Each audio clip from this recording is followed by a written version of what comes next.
त्यांच्या घरामध्ये, डायरेक्ट देवघरामध्ये चपला न घालता घुसला. पण नाथांना राग माहितीच नाही.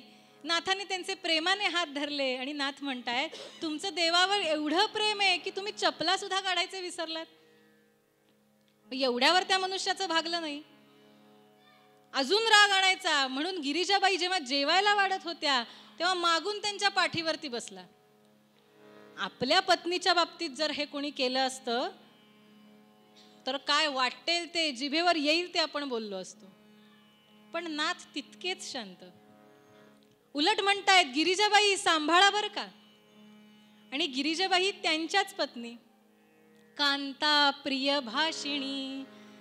गिरिजाबाई अगदी गोड आवाजामध्ये म्हणाल्या, नाथा काळजी करू नका, माझ्या मुलाला हरिपंडिताला पाठीवर घेऊन वाढायची सवय आहे मला. दोघांनी मिळून गृहस्थाश्रम चाललेला होता दोघांचा. हिंसा नाही, सत्य अहिंसा दया. त्या हरिजनाचं पोर बघितलं त्याला उचलून घेतलं, त्या गाढवाचा जीव कळवळताना बघितला त्याला पाणी पाजलं. आणि दान आणि परोपकार या दोन्ही धर्मांना साधून आणि नाथांनी एक उपक्रम सुरू केला. आल्या तिथा अन्न देणे, आल्या तिथा अन्न देणे, नियम असा साधिला, नियम असा साधिला, म्हणती जन तपोनिधी हा भला, म्हणती जन तपोनिधी हा भला. धन्य धन्य ती गोदावरी नदी, धन्य धन्य ती गोदावरी नदी, असे पुण्य पावन, पुण्य पावन, पुण्य पावन, पुण्य पावन.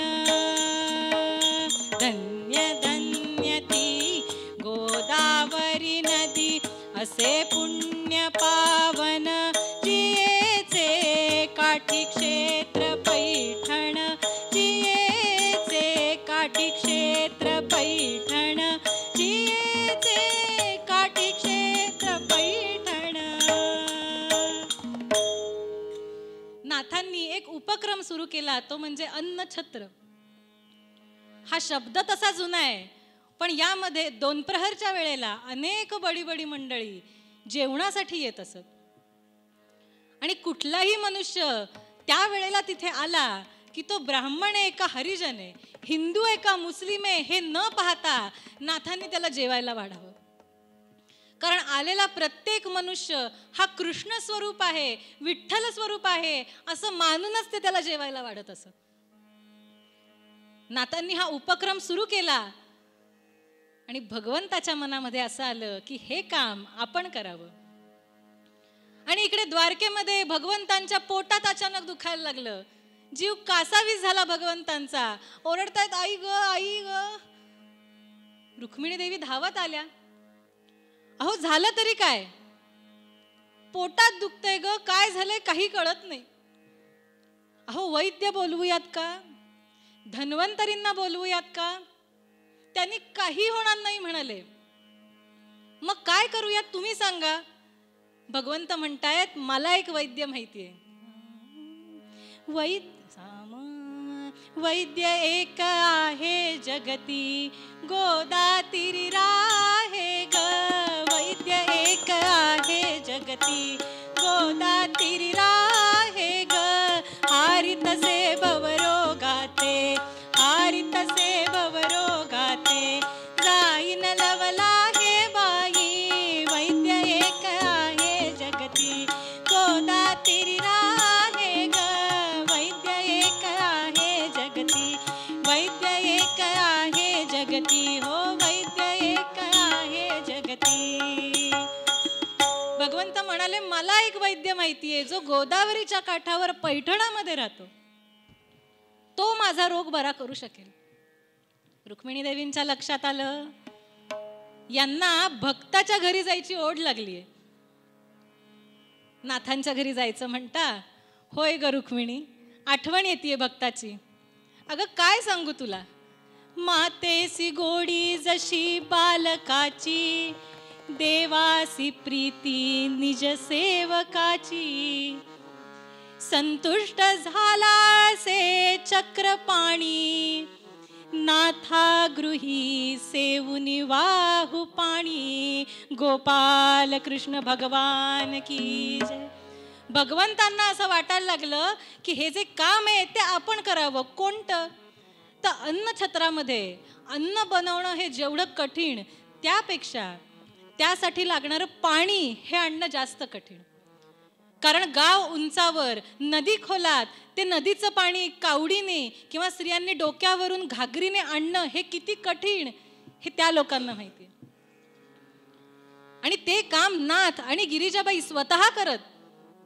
त्यांचे हे कष्ट बघितले, त्यांचा सेवाभाव बघितला आणि भगवंतांना असं वाटलं हे काम आपण करावं. आईसे स्वमनी आणुनी श्री हरी मग पैठणा प्रती आले. भगवंत स्वतः पैठणामध्ये आले. अहो, त्रिभुवनात जगत चालक परमात्मा तो, त्याचं वैभव केवढं. कासेला पितांबर, गळ्यामध्ये वैजयंती माळा, डोक्यावरती सोन्याचा मुकुट, पण सगळं वैभव त्यागलं आणि अतिशय साध्या वेशात आले. कसे? सकलातीची टोपी, सकलातीची टोपी, सकलातीची टोपी, सकलातीची टोपी. डोईस घातली, अहो डोईस घातली, डोईस घातली, डोईस घातली. कावड घेतली खांद्यावरी, कावड घेतली खांद्यावरी, खांद्यावरी अहो खांद्यावरी, खांद्यावरी अहो वरी. सकलातीची टोपी, डोईस घातली, सकलातीची टोपी, डोईस घातली, डोईस घातली, डोईस घातली. पूर्वीच्या काळी गुरुगृही राहून शिक्षण घेणारे जे ब्राह्मण शिष्य असत, ते अशी कानावरून येणारी टोपी घालत.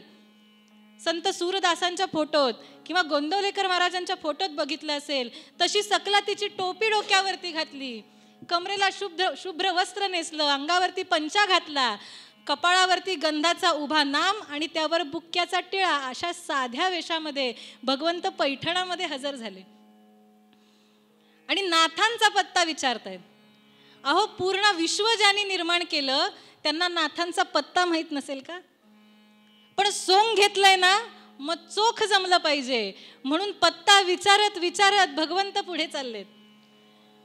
पण पैठणातली मंडळी मोठी घाग, त्यांनी विचारलं नाथ कुठे आहेत? इथे 21 एकनाथ राहतात, त्यातला तुम्हाला कुठला हवाय? आणि भगवंतांनी नाथांची लक्षणं मोठ्या सुस्वरात सांगावीत.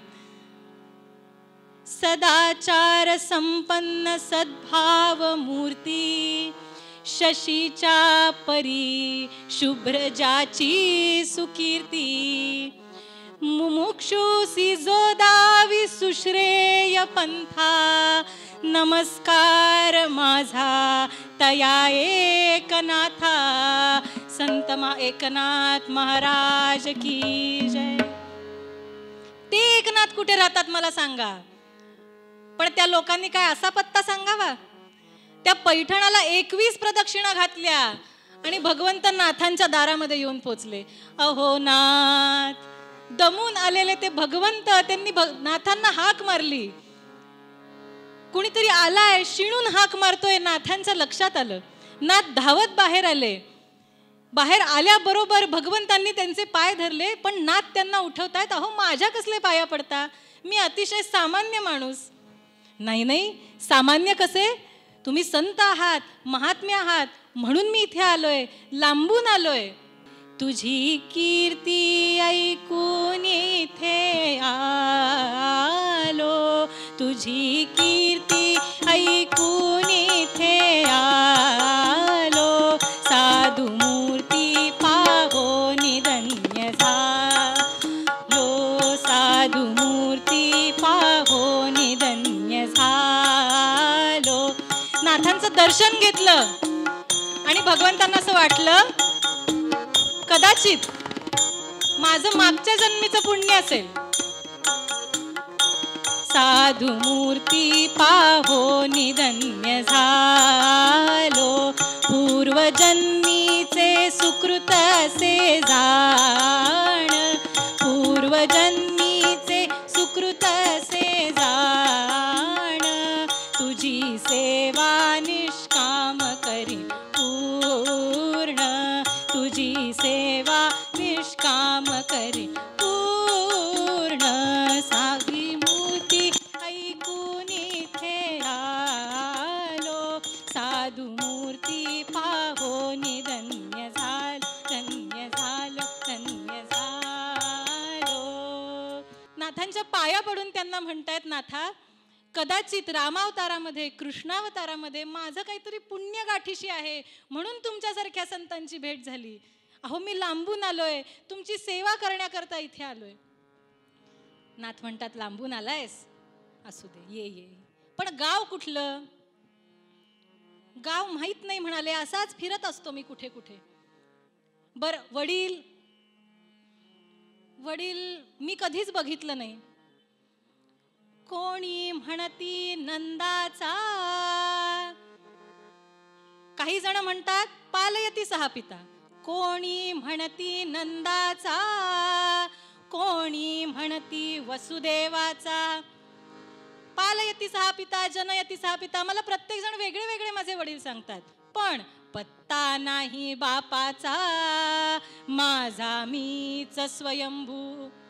वडील नाही माहित नाही म्हणतोस, मग आई? मज उपजताची मेली माता. अरे देवा, काय हे दुर्भाग्य. माझा जन्म झाला आणि आई मेली म्हणाले. आणि खरंच आहे, भगवंताचं दर्शन झालं, परब्रह्माचं दर्शन झालं की त्या ठिकाणी मायेचा ऱ्हासच आहे. आणि भगवंताचं सगुण दर्शन हे मायेच्याच पोटी तर होतं ना. म्हणून भगवंत सांगतायत, मज उपजताची मेली माता, म्हणजे आईचं सौख्यही नाही. बरं मग कोणी भावंड आहेत का? आहे तर. एक मोठा भाऊ आहे, मडकी घडवतो, मी मधला, त्याचं पालन करतो. पण धाकटा भाऊ महाकोपिष्ट, फडाफडा सगळी मडकी फोडतो. म्हणजे भावंडांचंही सौख्य नाही. मग पत्नी तरी आहे का? आहे तर. पण काय सांगावं, माझ्या बरोबर नांदतच नाही. काय सांगतोस? लक्ष्मी स्थिरान भवती, आज याच्या घरी उद्या त्याच्या घरी अशी फिरत असते. म्हणजे पत्नीचंही सौख्य नाही. इतक्या वेळ महाराजांना त्या भगवंताकडे बघून, त्या बालकाकडे बघून मनामध्ये प्रीती उत्पन्न झाली होती. अकारण काहींना बघितल्यावर प्रीती उत्पन्न होते, तशी प्रीती उत्पन्न झाली होती. पण हे चरित्र ऐकलं आणि आता त्यांच्या मनामध्ये करुणा उत्पन्न झाली. अरे अरे, हरकत नाही, सेवेला आलाय म्हणतोयस ना, अवश्य राहा. राही सेवा करुनी, परिवेतन काय देऊ मी तुझला. पण काहीतरी पगार तर द्यावा लागेल ना. आधी मज सांगावे, आधी ते सांग. ठेवी नजरी उचित वाटले मजला. तुला पगार किती हवाय ते आधी सांग, मग मी ठरवीन तुला ठेवायचं का नाही ते. आणि भगवंतांनी हसून म्हणावं, याच्या ऋणातून मुक्त होण्याकरता मी इथे आलो. आणि हा म्हणतोय पगार बोल. मागणे लई नाही, लई नाही, मागणे लई नाही, लई नाही, मजला पोटा पुरते देई, मजला पोटा पुरते देई. भाकर ताजी अथवा शिळी, भाकर ताजी अथवा शिळी, देई देवा भुकेचे वेळी, देई देवा भुकेचे वेळी. मागणे लई नाही, लई नाही, मजला पोटा पुरते देई, मजला पोटा पुरते देई. वस्त्रे नवी अथवा जुनी, वस्त्रे नवी अथवा जुनी, देई देवा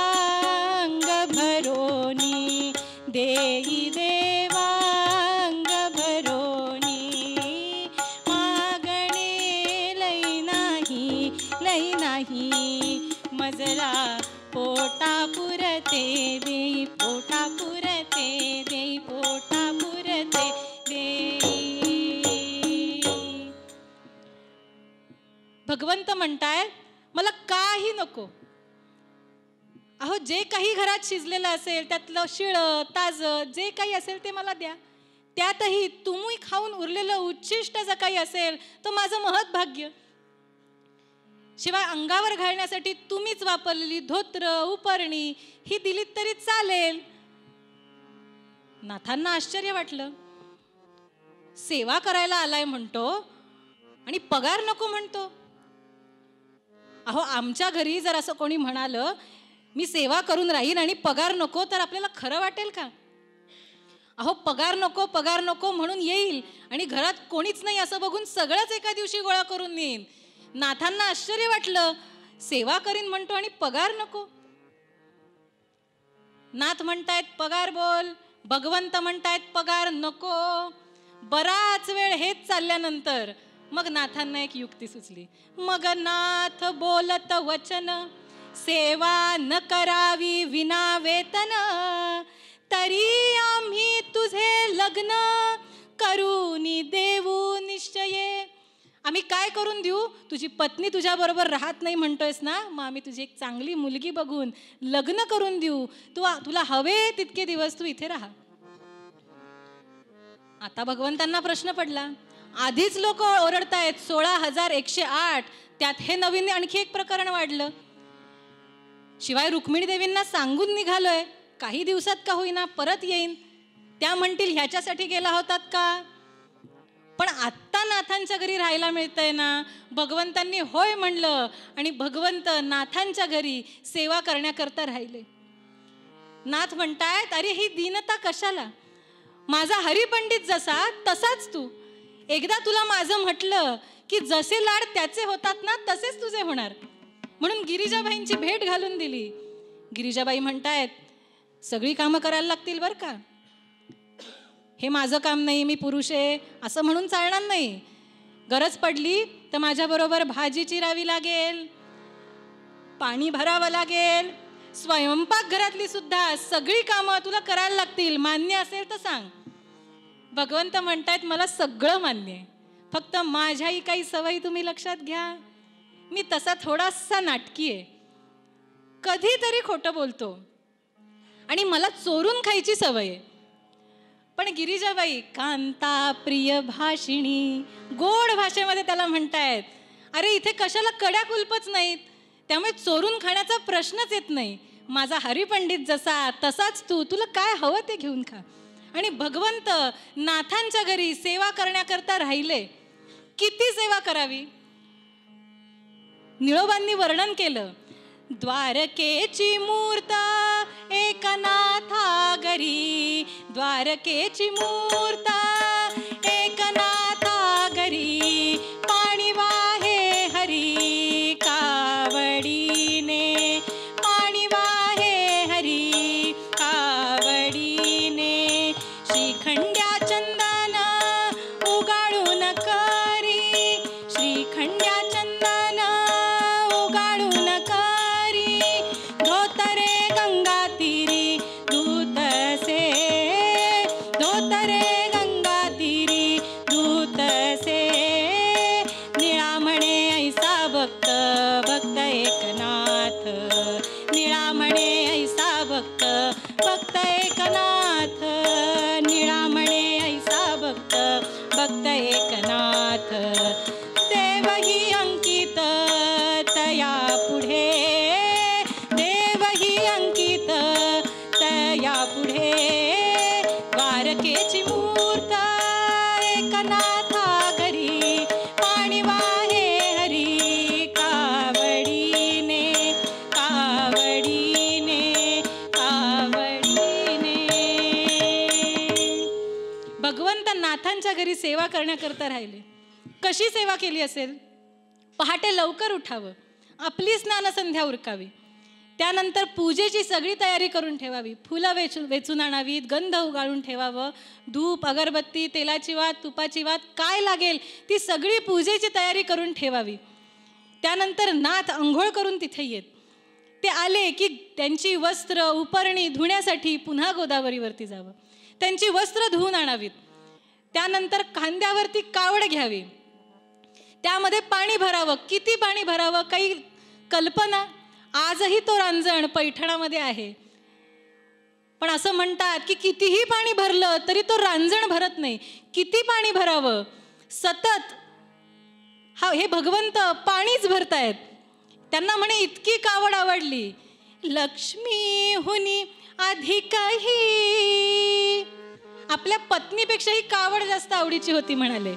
लक्ष्मी हुनी अधिकही आवडली माधवास कावडती. म्हणून आवडती स्कंधावरी, म्हणून जी आवडली आहे ती खांद्यावरती. आपण कधी लक्ष्मी देवींना खांद्यावर घेऊन फिरले तसं बघितलंय? नाही. आवडती स्कंधावरी ठेवियली हो पदीच नावडती. इतकी त्यांना लक्ष्मीहून अधिक ती प्रिय होती म्हणे. असं पाणी भरावं. दुपारची वेळ झाली की ताटं वाढावीत, जेवणं झाली उष्टी काढावीत, की संध्याकाळची वेळ झाली की नाथांचं कीर्तन असायचं म्हणून त्याची तयारी करून द्यावी. स्वतः हातामध्ये झांज घ्यावी आणि नाथांच्या मागे उभं राहावं आणि आपल्याच कीर्तनामध्ये रंगून जावं. नाथांसह कीर्तनी रंगे आपुल्या गुणगायनी. साथ दे चिपळ्यांची जोडून घाशितो नाथा घरी चंदन. सगळी सेवा तिथे करावी आणि रात्री नाथ झोपले की त्यांचे पाय चेपावेत आणि मग नाथ झोपले की हा त्रिभुवन चालक परमात्मा काही वेळासाठी निद्रिस्त व्हावा.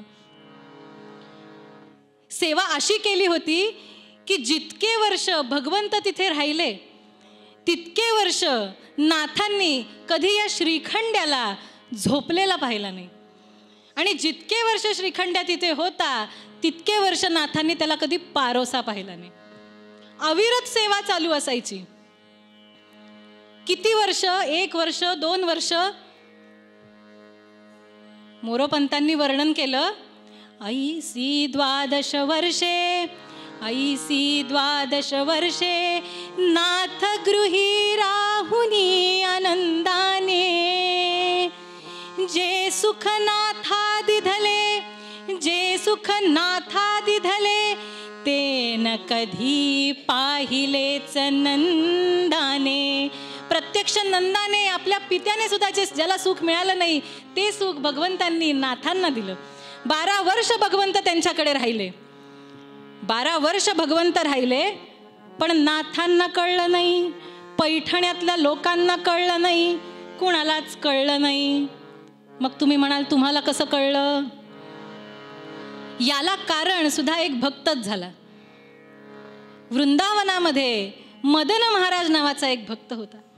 रुक्मिणी देवींनी विचार केला, इकडे द्वारकेमध्ये 12 वर्ष झाली भगवंत काही अजून आले नाहीत. इकडे रुक्मिणी विचार करी, मालक गुंतले नाथा घरी, अन भानन येतो वरी, सेवा करील परमात्मा.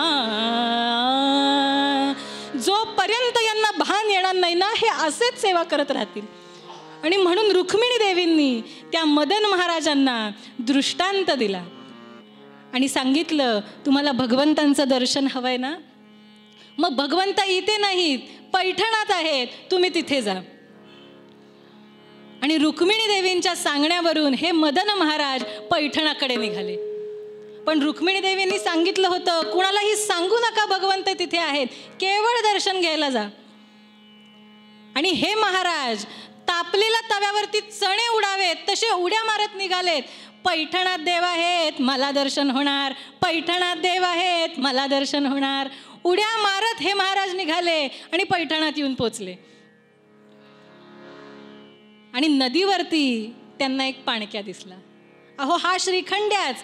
त्यांना असं वाटलं अनेक घरी हा पाणी घालत असेल, यांना विचारावं नाथ कुठे राहतात. आणि जवळ बोलवलं, इकडे ये. तुम्हाला म्हणून सांगतो, इथे पैठणात भगवंत राहतात, त्यांना भेटण्यासाठी मी इथे आलोय. त्यांनी मला सांगितलंय कोणाला सांगू नका. तुम्हाला म्हणून सांगतोय, पण तुम्ही कोणाला सांगू नका. भगवंत मनात विचार करतायत, ह्याला कुणाला सांगू नको म्हणून सांगितलं आणि हा दवंडी पिठात फिरवतोय. भगवंत म्हणाले, आता याला असा फिरवतो आणि असा पत्ता सांगितला की महाराज 21 प्रदक्षिणा घालून नाथांच्या घरी येऊन पोचले. आणि तोपर्यंत भगवंतांना लक्षात आलं होतं आपली इथून जायची वेळ आली आहे, म्हणून जमेल तेवढी कामं भगवंत तिथे करत होते. महाराज तिथे आले आणि हाक मारली, अहो नाथ. आवाजावरून लक्षात आलं की कोणीतरी ब्राह्मण दाराशी येऊन उभा राहिलेला आहे, म्हणून नाथांना आनंद झाला आणि नाथ धावत बाहेर आले. अंगणी बघुनी ब्राह्मणा, अंगणी बघुनी ब्राह्मणा, हर्ष बहुमना एकनाथासी एकनाथासी, जाहला जाऊनी नमन करीत तयासी, जाहला जाऊनी नमन करीत तयासी, बहुभाग्य म्हणून हे चरण लाभले जाण, तपोनिधी दिसता तपोनिधी दिसता, या असे तसा हो आदरी धरिले हाता. नाथांनी त्यांना हाताला धरलं आणि जवळ घेऊन आले. या असे तसा हो आदरी धरिले हाता, आणविले झणी मग शीतल शीतल वारी, थंड पाणी आणलं. आणविले झणी मग शीतल शीतल वारी, मग चरणाक्षालुनी पंथीचे श्रमवारी, किती वर्णावी हो भक्तांची म्या थोरी, तापसी पाहतो तिथे श्रीखंड्या कुठे दिसेना नयनी, दिसेना नयनी, दिसेना नयनी, दिसेना नयनी, त्या वाचुनी सारी विफल जाय ही करणी, त्या वाचुनी सारी विफल जाय ही करणी, त्या वाचुनी सारी विफल जाय ही करणी. अंगणी तापसीनी त्या महाराजांनी शोधलं, श्रीखंड्या कुठे दिसत नाहीये. आणि नाथांना विचारतायत, श्रीखंड्या कुठे? अहो श्रीखंड्याचं काय घेऊन बसलात, इथेच कुठेतरी असेल. पण आपण कुठून आलात? वृंदावनातून. कशा करता? भगवंताचं सगुण रूपामध्ये दर्शन घेण्याकरता. भगवंताचं सगुण रूपात दर्शन इथे, असं म्हणल्यानंतर मदन महाराज म्हणतायत, श्रीखंड्याला बोलवा. श्रीखंड्या? होय, श्रीखंड्या म्हणून जो तुमच्या घरामध्ये राहतोय तोच साक्षात सगुण रूपात आलेला परमात्मा आहे म्हणाले. हे ऐकलं आणि नाथांची काय अवस्था झाली असेल विचार करा. नाथ घहिवरले. कपट कसे केले माधवा हो, कपट कसे केले माधवा हो, कपट कसे केले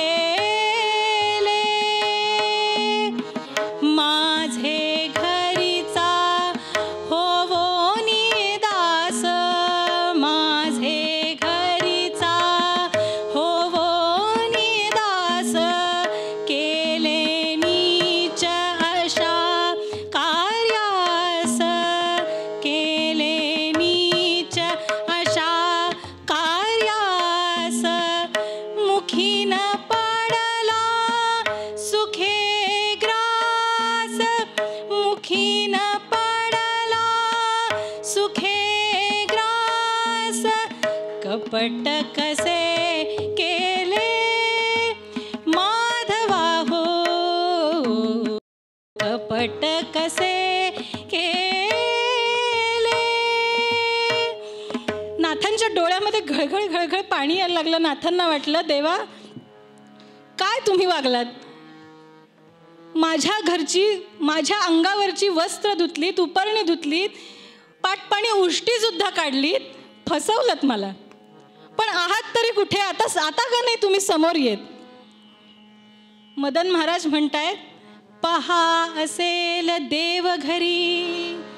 बघा, कदाचित देवघरामध्ये असेल म्हणून नाथ देवघरामध्ये गेले, तो भगवंत तिथे नाहीत. पहा असेल माझ घरी, तिथे जाऊन शोधलं, तिथेही भगवंत नव्हते. अथवा पहा माडीवरी, चारी स्थळे पहावी. नाथांनी सगळं शोधलं पण कुठेही भगवंत दिसेनात.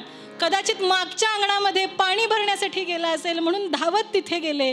तो बघितलं, ती कावड सुद्धा नाथ नसलेली अस्ताव्यस्त होऊन पडलेली होती.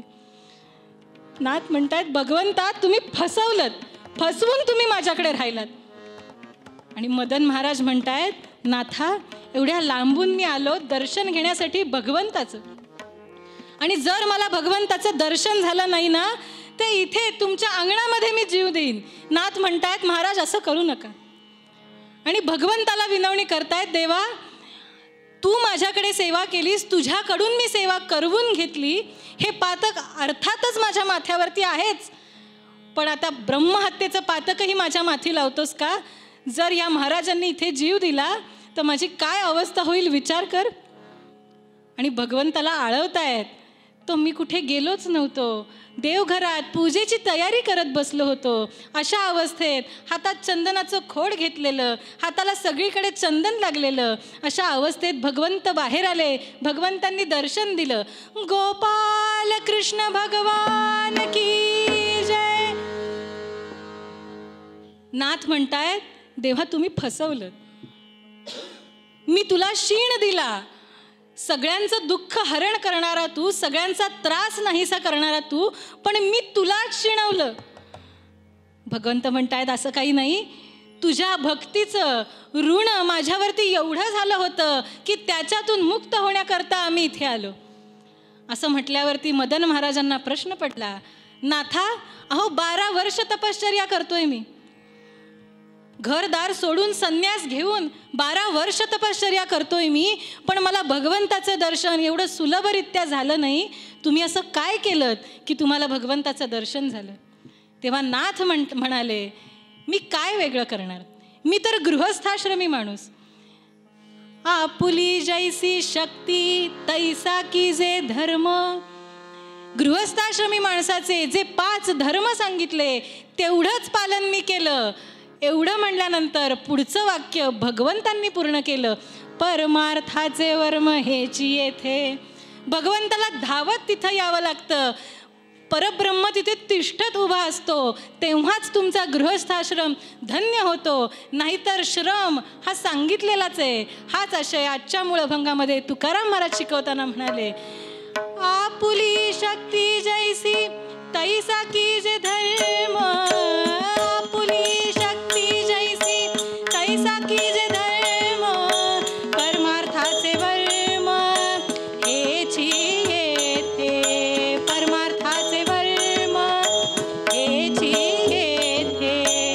तुका म्हणे तेव्हा धन्य गृहस्थाश्रम. तुका म्हणे तेव्हा धन्य गृहस्थाश्रम. नाही तरी श्रम प्रपंचाचा. नाही तरी श्रम प्रपंचाचा. हेची दान दे गा देवा तुझा विसरण भाव. गुण गाईन आवडी हेची माझी सर्व जोड. न लगे मुक्ती धन संपदा संत संग दे गा सदा. तुका म्हणे गर्भवासी सुखे घालावे आम्हासी. युगे 28 विटेवरी उभा. वामांगी रखुमाई दिस दिव्य शोभा. पुंडलिका भेटी परब्रह्माले गा. चरणी वाहे भीमा उद्धरी जगा. जय देव जय पांडुरंगा. रखुमाई वल्लभा राहीच्या बापावी जीवलगा. जय देव जय. तुलसी माळा गळा कर ठेवून कटी. कासे पितांबर कस्तुरी लल्ला. देव सुरवर नित्ये ती भेटी. गरुड हनुमंत पुढे उभे. जय देव जय पांडुरंगा. रखुमाई वल्लभा राहीच्या वल्लभा पावी जीव.